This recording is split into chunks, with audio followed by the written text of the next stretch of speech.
Hello everyone, welcome back to my channel Manjarika Mishra, my journey from India to USA.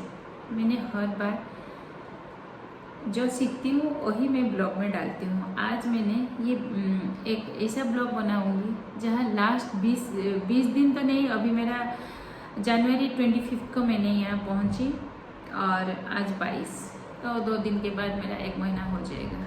इस 1 महीने से मैंने क्या क्या डिफ़िकल्टीज फेस कर रही हूँ, क्योंकि ऐसा तो इतने सालों तक मैं उड़ीसा में थी, भुवनेश्वर में थी, लेकिन ये जो डिफ़िकल्टीज़ मैं फेस कर रही हूँ मैंने ज़िंदगी में कभी फेस नहीं किया। ये सच है, क्योंकि अगर आप बाहर जाओगे और कुछ भी प्लान ना करके इतना दिन कोविड के लिए आप स्टॉक होके रह जाओगे तो आपको क्या क्या प्रॉब्लम फेस करना पड़ता है और पड़ रहा है। इसी के ऊपर अब ब्लॉग रहेगी और मैंने सब कुछ पॉइंट वाइज करके रखा है। अभी 2 बज चुका है और कोई भी नहीं है, सब स्टाफ गए हैं लंच करने के लिए। मैंने सोचा आज मैं यही ब्लॉग यहीं से अपलोड कर दूंगी। आप सब वो ब्लॉग को देखिए, लाइक कीजिए और शेयर करना मत भूलिए। और सबसे इंटरेस्टिंग जो मैंने फेस किया और छोटा छोटा करके मैं ब्लॉग में डालूंगी, आप देखना मत भूलिए। तो चलिए मैं अभी पॉइंट वाइज करके बोलूँगी कि मैंने क्या क्या। जैसे ही मैंने 2 दिन के बाद बैंक गई, पता चला जे बैंक, ऐसे भी मुझे मालूम था जे डेली तो हम लोग न्यूज़ पढ़ते हैं और जो भी इन्वेस्टमेंट है कि आपका बैंक में है तो कुछ ना कुछ ऐसे भी मैसेज आ जाता है। लेकिन पता चला कि बैंक जो मर्जर हो जाता है, अगर आपका एक गवर्नमेंट का बैंक हो और दूसरे बैंक के साथ मर्जर होता है तो आपको क्या करना पड़ता है, क्योंकि मेरा एटीएम कार्ड सब ब्लॉक और कुछ भी अपडेट नहीं है। और सबसे इंटरेस्टिंग याद भी, मैं तने जब एटीएम जाके ड्रॉ करने की कोशिश की तो पता चला कि एक्सपायर हो चुके। एक्सपायर तो नहीं, क्योंकि वो बैंक के मर्जर के हिसाब से KYC फॉर्म नहीं, सब कुछ अपडेट होना चाहिए।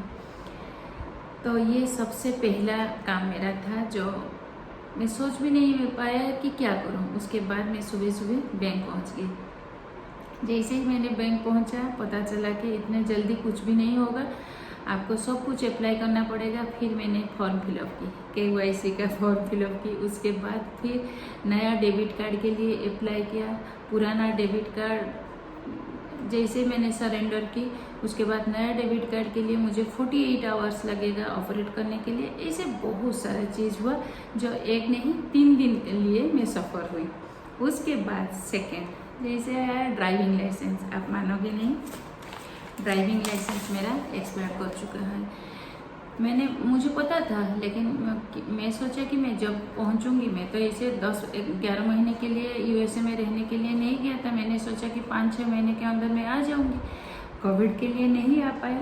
तो ये सब फॉर्म है, इतने सारे ये फॉर्म। सबसे इंटरेस्टिंग ये ड्राइविंग लाइसेंस के लिए फॉर्म के लिए आपको एक मुझे मिल गया यहाँ पूरा एक लिस्ट, जे आपको क्या क्या टेस्ट करना पड़ेगा।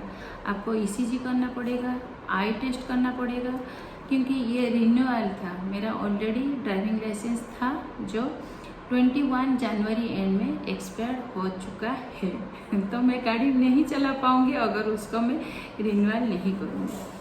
तो उसके लिए मुझे एक लंबा लिस्ट, क्योंकि गवर्नमेंट डॉक्टर का हिसाब से एक सील लगेगा, साइन लगेगा, उसके अलावा आपको सब कुछ टेस्ट करना पड़ेगा। सोचिए कैसे क्या करूँगी। एक तो इंश्योरेंस, गाड़ी का इंश्योरेंस भी हर साल आपको रिन्यूअल करना पड़ता है, ये तो सबको भी मालूम है। पहले मैंने इंश्योरेंस को बुला के किया और 2 दिन चला गया।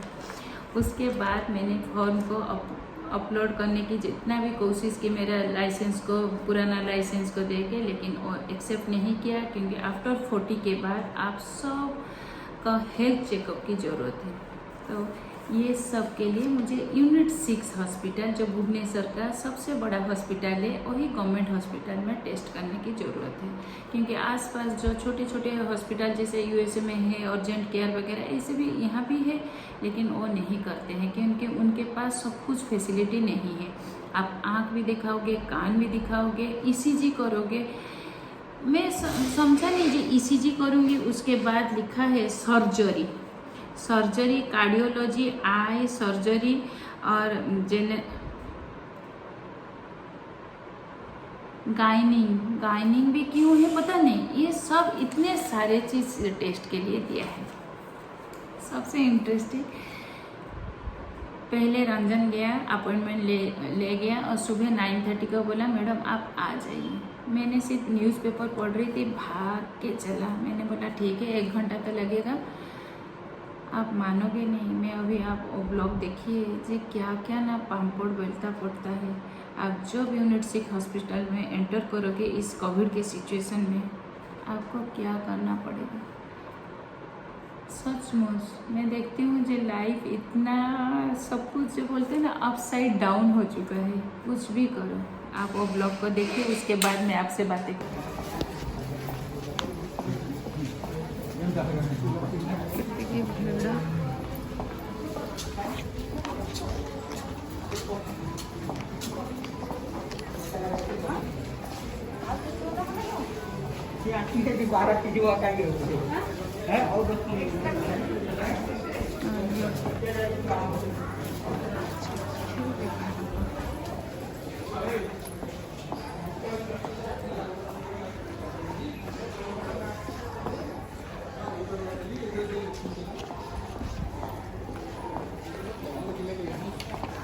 ये देखो अवस्था चक्षु विभाग रे।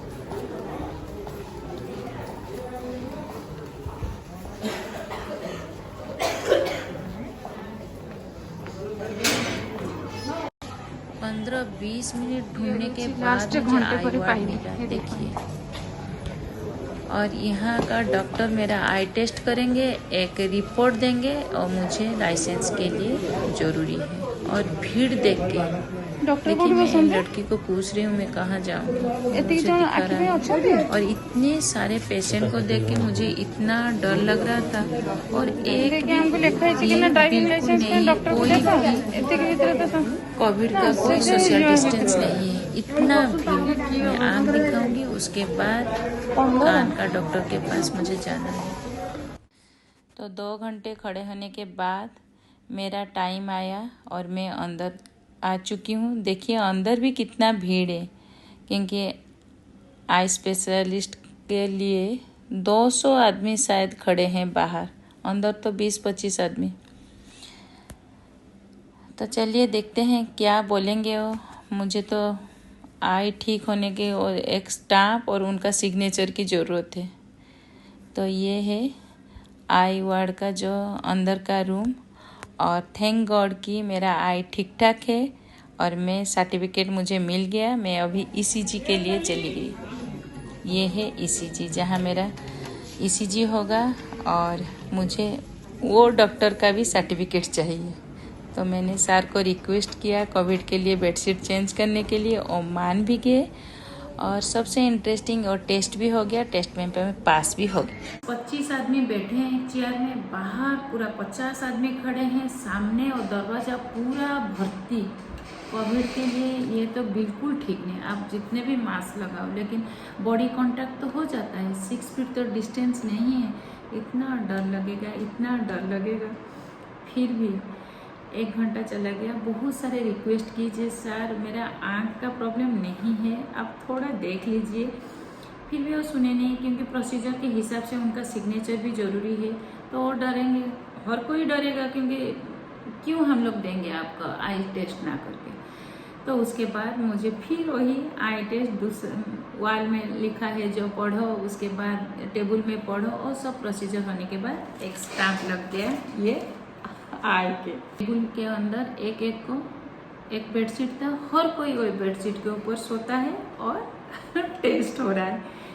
मैं जैसे ही गया, मैंने बोला सर वो बेडशीट में मैं नहीं सोऊंगी। वो बोले मैडम हर कोई सो रहा है, आप नहीं सोगे तो आपका टेस्ट नहीं होगा, तो आप चले जाइए। मैंने बोला सर प्लीज़ कोविड को ध्यान रखते हो तो कुछ तो करिए, कैसे हम लोग मैं ही होंगी तो मैं ही स्प्रेड करूँगी सबको कोविड। तो उसके बाद वो एक रूम से है एक नया निकाल के दिए और मैं वीडियो में दिखाऊंगी और खुद डाल दे हैं। उसके बाद मेरा ECG टेस्ट हुआ और बोले कि कुछ भी नहीं है। फिर ECG के लिए एक स्टाफ, देखिए ECG का रिपोर्ट ये है, एक ECG रिपोर्ट आपका, आप सुस्त हो, आपका हार्ट बीट ठीक से चल रहा है, बस हो गई। उसके बाद फिर मैं गई कान के डॉक्टर के पास।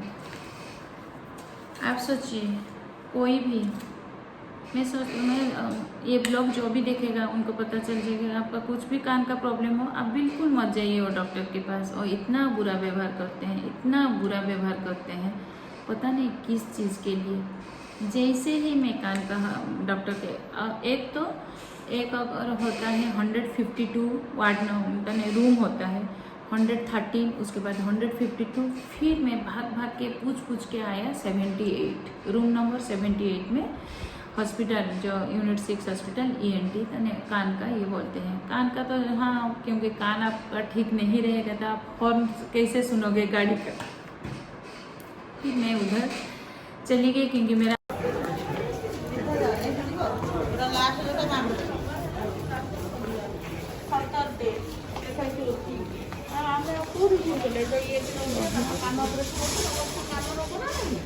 कान कौटी देखिए पड़े মানে ENT casualty, हाँ ENT casualty 78 number.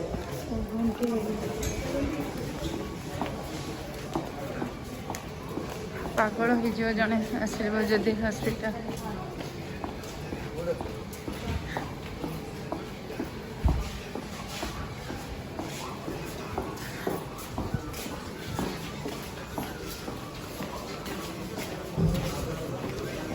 It is 78.